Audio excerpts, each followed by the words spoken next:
So you came onto this video because you absolutely suck at Brawl Stars, and you're wondering why all your friends are at Masters already, and you're still stuck at Mythic. Ha, what a loser. But today we're gonna change that. After watching this video, you're guaranteed to win every single round of Ranked until you become Masters. Nah, I'm joking, but I'm gonna be telling you some secrets that other pros don't want you to know. So stay with me now, and let's dive right in. Drafting has always been a big part of Ranked. In fact, it may be one of the biggest win-lose deciding factors. But why is this exactly? Well, you see, in draft, you're given a choice of which brawler to pick in a certain order. So even if you had 2 bad picks, just one final pick could completely change the outcome of the game. Let's say you have 2 throwers on your side, and your enemy picked 3 tanks, and the game mode is Brawl Ball. You're pretty much done at this point, right? But wait, you see Colette's available. This one pick literally just changes the game. From having to play defensive to being able to just go up and score. And so each pick matters a lot. And the trick to always be getting a better pick than your opponent is to pick their counters. So how does counters work, you ask? Let's say you're in an open map and your opponent's picks are Edgar, Mortis, and Spike. You happen to notice that they can't do anything to snipers. The only enemies that could hit the sniper is Spike. So in this case, you'd want to pick all snipers, if you have the correct gadget, of course. And let's take Knockout with a bunch of walls, for example. If this happens, usually your enemy is gonna pick a bunch of throwers. And what counters throwers? Assassins. So if your enemy played, for example, Dynamite and Tick, this would give your team a guaranteed counter to at least one of your opponent's brawlers. When you're banning brawlers, remember to select the brawler you ban, but don't actually ban, because in a case where your teammate wants to play the brawler, you don't just ban their brawler, giving them less choices. And finally, make sure to not pick brawlers that could be easily countered by a lot of other brawlers during your first pick. For example,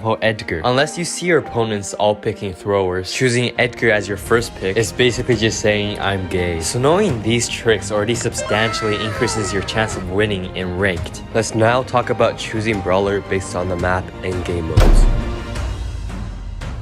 So to start off, you always have to remember the cycle goes like this. Assassins kills throwers, throwers kills tanks, tanks kills sniper, sniper kills damage dealer, and damage dealer kills assassin. Usually players pick brawlers according to the map. So as you probably know, a bushy map would suit a damage dealer like Shelly, while a walled map would have more throwers and tanks. Here's a few more high-level rules. Assassins are only picked when there's a bunch of throwers. Damage dealers aren't really used unless it's in game modes like Heist or hard counters the other team. Controllers are made for long-term game modes like Gem Grab and Hot Zone. And if you're playing with your friends, the owner of the team is always the leader of the picks. So make sure to have the player with the most high-level brawlers create teams. This would allow you to have a better counter towards your enemy because they have more brawlers. Modifier also matters. This includes timed detonation, quick fire, big friends, barbed ammo, sick beat, second wind, healing breeze, gotta go fast, momentum, and soon to be added to the game, gadgets galore.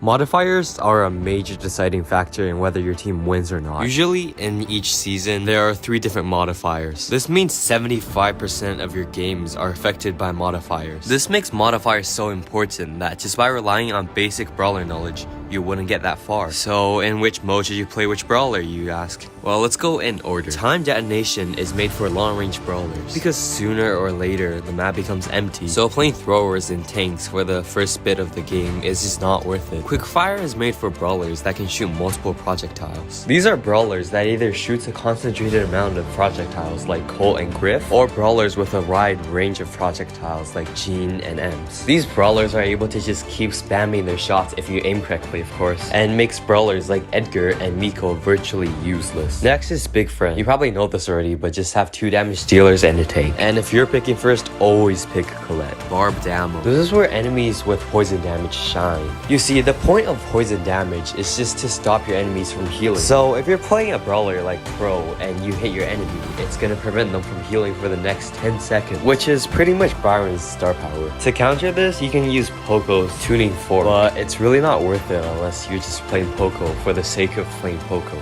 Sick beats, don't play brawlers like Crow and Dynamite's gadget, and play lots of Edgar and tanks. Second win, try playing a tanky or a fast brawler so they can just respawn and destroy everyone. Healing breeze, play heal brawlers. Gotta go fast. Make sure to not play brawlers that takes a long time to charge their super. This is because the game basically only lasts for half the time. So if you're to play a brawler like Jesse, it's gonna be really hard to get multiple supers out. And also try playing fast-paced brawlers like Bull, where you can just ram into the enemy's heist and just take it down really fast. Hypercharges are really useless here. Momentum is a really interesting modifier. It's best to play brawlers like Crow, where you can do lasting damage to the enemy, so you just keep going fast. Controllers can also abuse this modifier. Brawlers like Blue and Sandy basically has an infinite speed boost as long as the enemy stays in their super. Long range tanks like Rosa can also do really well on this modifier. Just run up to your enemy and they can't outrun you. And finally, gadget score. You see, some brawlers like Lily relies a lot on the gadget to become OP. So just play a lot of Lily, Kit, and Dynamite. Also remember that the gadgets and gadget score does not affect the hypercharge. For example, Edgar's gadget Let's Fly would normally charge his super by 525% and his hypercharge. But in this game mode, it does not affect his hypercharge. Now that you know all the tricks in Brawl Stars, good luck getting your masters. Subscribe.